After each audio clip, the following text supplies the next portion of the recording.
gloire, nous avons besoin que tu manifestes ta présence au milieu de ton peuple. Toutes les personnes qui m'écoutent, je prie que ton Saint-Esprit continue à travailler dans les cœurs au nom de Jésus-Christ. Je prie que ta puissance et ta présence commencent à inonder les cœurs. Laisse que ta présence continue à visiter les âmes dans le nom puissant de Jésus-Christ. Sois loué, sois exalté dans le nom puissant de Jésus-Christ. Amen. Que Dieu vous bénisse.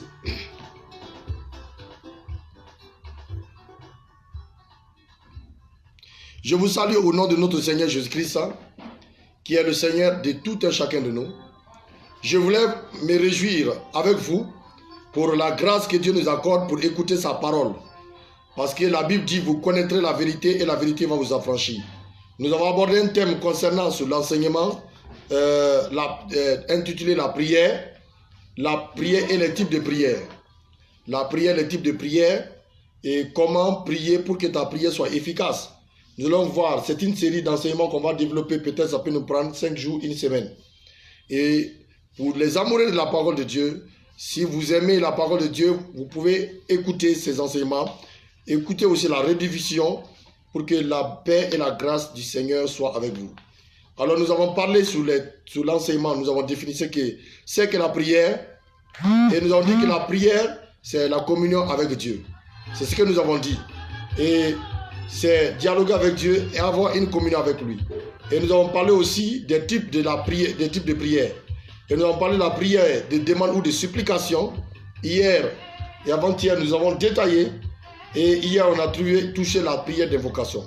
On va revenir un peu sur la prière d'invocation pour enchaîner, pour rentrer en profondeur, pour que la grâce et la paix de Dieu soient avec nous.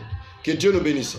Alors, je donne l'opportunité à notre pasteur Jean-Pierre de commencer à nous conduire dans ce domaine pour que nous puissions avancer. Alors toi qui m'entends, tu dois disposer ton cœur pour écouter la parole. Je salue le frère Mabloché, Adams Fofana, du côté de Au Sud. Que Dieu te bénisse et bénisse toute ta famille.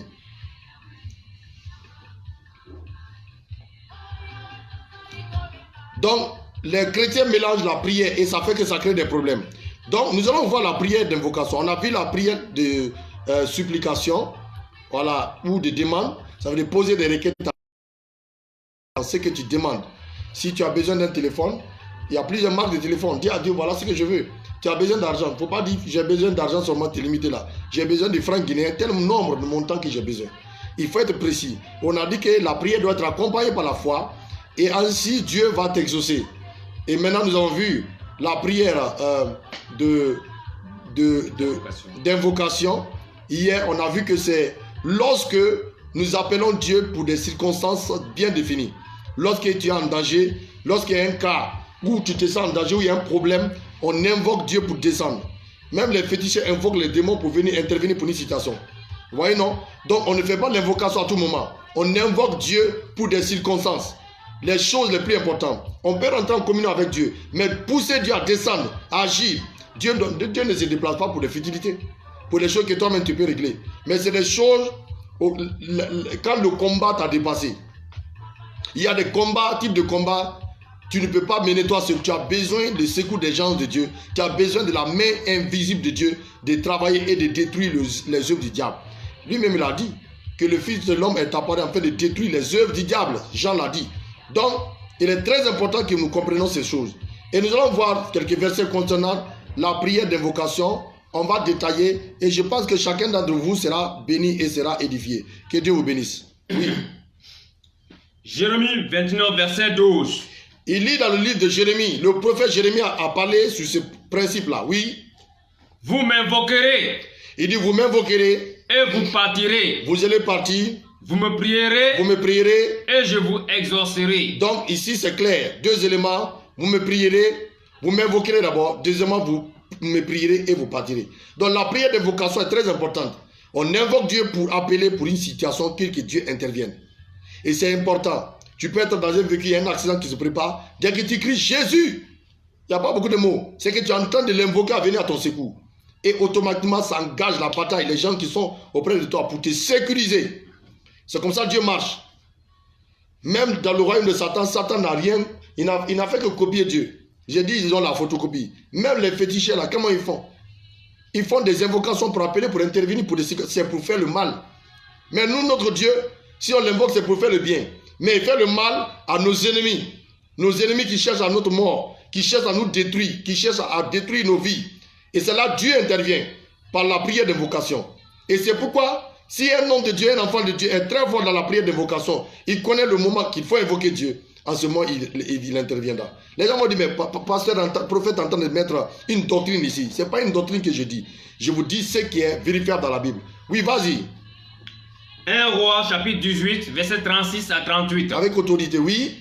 Au moment de la présentation de l'offrande. Vous voyez, non. Donc, quand Josaphat était assiégé, toute la ville de Jérusalem, le pays d'Israël était assiégé par les ennemis, 3 pays, 3 nations païennes qui se sont soulevés contre Israël pour les détruire. Josaphat n'a pas cherché à consulter qui que ce soit. Il a consulté l'Éternel et il a rappelé à Dieu. Il a invoqué, tout le peuple d'Israël était rassemblé et ils ont invoqué l'Éternel. La Bible dit, lis la partie où il y a la prophétie, s'il te plaît. Quand ils ont prié, à partir de là, tout le peuple était en jeûne. Et pendant qu'ils priaient, Dieu va saisir par le Saint-Esprit un frère qui se trouvait dans l'assemblée et qui est lévite et qui va prophétiser, donner la solution. Oui, vas-y. Verset 13. Tout Juda se tenait debout devant l'Éternel. La Bible dit toute la tribu de Juda se tenait debout devant l'Éternel, oui. Avec leurs petits-enfants. Chacun était avec sa famille. Ah, parce que la nation était menacée, oui. Leurs femmes et leurs fils. Vas-y. Alors l'Esprit de l'Éternel saisit. Il dit l'Esprit de l'Éternel saisit qui? Au milieu de l'assemblée. Au milieu de l'assemblée. Jacaziel. Cela arrive quand nous prions dans les églises. Nous invoquons Dieu pour une situation dont on est troublé. On ne sait pas comment trouver la solution. Mais lorsqu'on fait les prières d'invocation, on dit à Dieu d'apporter une réponse. Le Saint-Esprit peut saisir quelqu'un dans l'assemblée qui va donner la révélation. C'est là l'importance des dons de prophétie, les dons oraux, c'est-à-dire le don de prophétie, le don de guérison, le don de parole de connaissance, le don de parole de sagesse. Et Dieu donne ces dons-là, le discernement des esprits, pour pouvoir édifier l'église. Pour pouvoir édifier l'église. Alors, lorsque nous sommes en train de prier, Dieu peut faire. Il y a un exemple, un frère en Christ, et il était tellement charmé, il reste endormi. Il prie pendant qu'il a sommeil. Au lieu que de se coucher, de se recommander à Dieu dormir, il veut forcer la citation. Il reste à dire, oh Seigneur, donne-moi la garde. Donc, les démons profitent. Le frère s'est réveillé avec toute la garde sur son corps. Maintenant, il a fallu que lors d'une prière, il a fait des traitements à l'hôpital, ça n'allait pas. C'est après lors d'une prière, Dieu va révéler que c'est parce qu'il a été léger dans sa prière. Est-ce que vous comprenez? Donc, quelque part, le Saint-Esprit donne la réponse. La Bible dit, pendant que Saul, pendant que l'église, dans l'église d'Antioche, il y avait des prophètes et des docteurs, et les gens priaient dans leur ministère, ils gênaient. Le Saint-Esprit dit, quand on invoque Dieu dans l'assemblée, Dieu descend. Le problème des églises aujourd'hui, beaucoup ont chassé la présence du Saint-Esprit. D'autres même disent qu'ils ne sont pas d'accord que les prophéties soient dans l'église. Ça, c'est leur problème. La Bible est le même hier, aujourd'hui, éternellement. La Bible dit, ils auront l'apparence de la piété. Mais en régnant, ce qui en fait la force. Qu'est-ce qui fait la force de l'église? C'est le Saint-Esprit. C'est le Saint-Esprit qui fait la force de l'église. C'est très très important, mes bien-aimés. Si vous ne comprenez pas ces principes-là, ça risque de détruire la foi de plusieurs personnes, des gens qui seront là, troublés, confus. Et la prière d'évocation, Josaphat a invoqué Dieu. Et Dieu va descendre par son esprit. Il va saisir un jeune homme qui va prophétiser. Oui. Et Jacaziel dit. Et Jacaziel a été saisi par le Saint-Esprit. Qu'est-ce qu'il a dit? Soyez attentifs. Il dit soyez attentifs. Tout Juda et habitants de Jérusalem. Il dit tout Juda et tous les habitants de Jérusalem. Et toi, roi Josaphat. Et il n'a pas dit oh vous, oh excellence, parce que c'est Dieu qui lui parle maintenant. Et toi, roi Josaphat. Ainsi vous parle l'Éternel. Ainsi vous parle le Dieu Tout-Puissant, l'Éternel. Ne prenez point et ne vous effrayez point. Il dit ne craignez point. Ne craignez point et ne vous effrayez point. Il dit de ne pas avoir peur. Vous voyez que souvent la peur est l'ennemi de la foi. Toutes les personnes à qui Dieu s'est révélé, il a dit n'aie pas peur. Il a dit n'aie pas peur. Dieu a toujours dit n'aie pas peur. Et si vous avez remarqué, le Seigneur a toujours insisté, il dit n'aie pas peur. Et pourquoi il dit n'aie pas peur? Parce que la peur peut s'aimer la panique en toi. Quand il y a un problème, ne sois pas paniqué. Parce que tu n'es plus seul. Tu es avec le Dieu Tout-Puissant. Ton corps est le temple du Saint-Esprit, la présence de Dieu est là. Dieu dit, ne craignez point. Oui.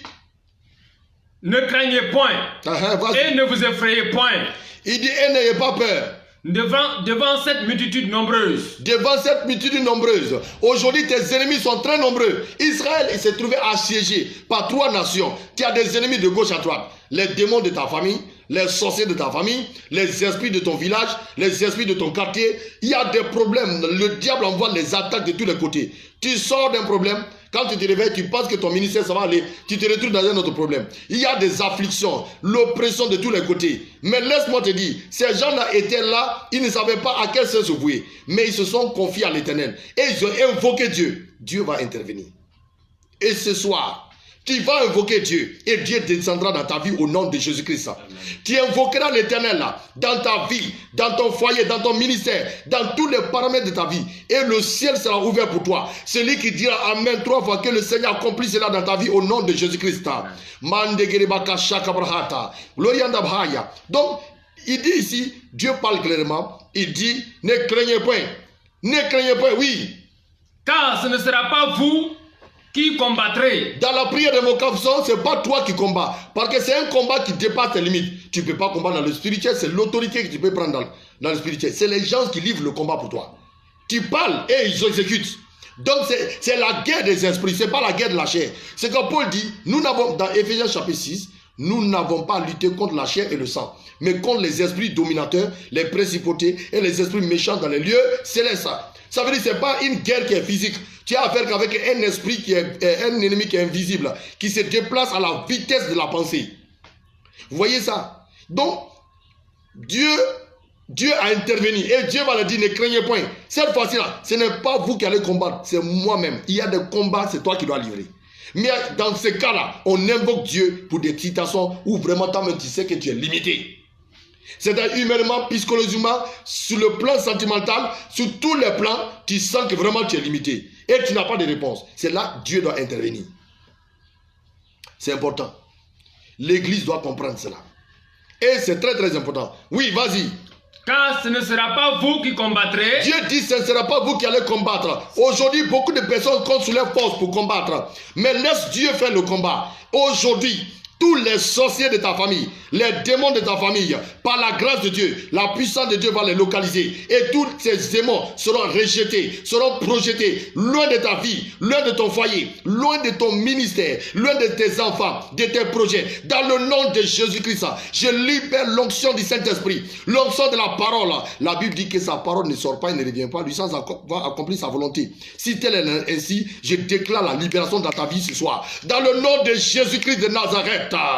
Je dis dans le nom de Jésus-Christ de Nazareth, Dieu vous libérera et Dieu lui-même va livrer le combat. Il va t'arracher dans la main des démons, dans la gueule des lions, les maris de nuit qui te fatiguent, les femmes de nuit qui te fatiguent. Puisque tu as décidé de mettre ta vie en règle avec Dieu, ce soir, je libère ta vie par le sang de Jésus-Christ.